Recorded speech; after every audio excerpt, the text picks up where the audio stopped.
உலக சினிமாவில் கௌரவ விருதாக பார்க்கப்படும் ஆஸ்கர் விருதுகள் வழங்கும் விழா லாஸ் ஏஞ்சல்ஸ் நகரில் இன்று தொடங்கியது.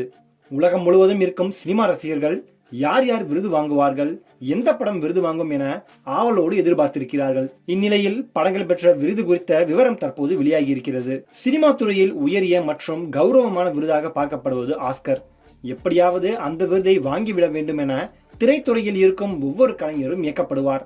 தமிழ்நாட்டிலிருந்து இசைப்புயல் AR ரஹ்மான் 2 ஆஸ்கர்களை வாங்கி வந்தார். அதற்கு பிறகு யாரும் வாங்கவில்லை. இருந்தாலும் ஆஸ்கர் விருது வழங்கும் விழா என்றாலே பலரது கவனம் அதில்தான் இப்போது இருக்கும். அந்த வகையில் 98வது ஆஸ்கர் விழா லாஸ் ஏஞ்சல்ஸில் நடந்தது. அங்கிருக்கும் டால்பி தியேட்டரில் இந்திய நேரப்படி இன்று அதிகாலை 4:30 மணிக்கு விழாவானது தொடங்கியது. கொனன் ஓப்ரையன் இந்த விழாவை தொகுத்து வழங்குகிறார். இவ்விழாவில் முதல் விருது வெப்பன்ஸ் என்ற படத்தில் நடித்ததற்காக ஏமி மெடிகனுக்கு சிறந்த துணை நடிகைக்காக வழங்கப்பட்டது. முதல் விருதை பெற்றதன் காரணமாக ஏமி மகிழ்ச்சியின் உச்சத்தில் இருந்தார். இவற்றில் சின்னர்ஸ் திரைப்படம் ஒரிஜினல் ஸ்கிரீன் பிளே பிரிவில் விருதை தட்டிச் சென்றது. விருதினை திரைக்கதை எழுதிய ரியான் ஹூக்லர் பெற்றுக்கொண்டார். சிறந்த அடாப்டட் ஸ்கிரீன் பிளே பிரிவில் ஒன் பேட்டில் ஆஃப்டர் அனதர் படம் விருது வென்றது. பால் தாம்சன் ஆண்டர்சன் விருதினை பெற்றுக்கொண்டார்.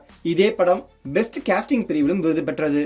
மேலும் சீன் பென் சிறந்த சப்போர்ட்டிங் ஆக்டருக்கான விருதை ஒன் பேட்டில் ஆஃப்டர் அனதர் படத்தில் நடித்ததற்காக வென்றார். ஹூக்லருக்கும் ஆண்டர்சனுக்கும் இது முதல் ஆஸ்கர் விருது என்பது குறிப்பிடத்தக்கது. ஒன் பேட்டில் ஆஃப்டர் அனதர் திரைப்படம் சிறந்த திரைப்படத்துக்கான விருது உட்பட ஒட்டுமொத்தமாக 6 ஆஸ்கர் விருதுகளை இந்த முறை வென்றுள்ளது. ஹாம்லெட் படத்தில் நடித்த நடிகை ஜெசி பக்லே சிறந்த நடிகை விருதை பெற்றார். இங்கிலாந்தில் இன்று அன்னையர் தினம் என்றும் அன்னையர்கள் அனைவருக்கும் இந்த விருதை சமர்ப்பிக்கிறேன் என்றும் அவர் உருகி பேசியுள்ளார். சிறந்த நடிகருக்கான ஆஸ்கர் விருது போட்டியில் லியோனார்டோ டிகாப்ரியோ இருந்த நிலையில் சின்னர்ஸ் பட ஹீரோ மைக்கேல் பி ஜோர்டன் சிறந்த நடிகருக்கான ஆஸ்கர் விருதை வென்றார். சிறந்த இயக்குனருக்கான ஆஸ்கர் விருதும் சின்னர்ஸ் பட இயக்குனருக்கு கிடைக்கவில்லை.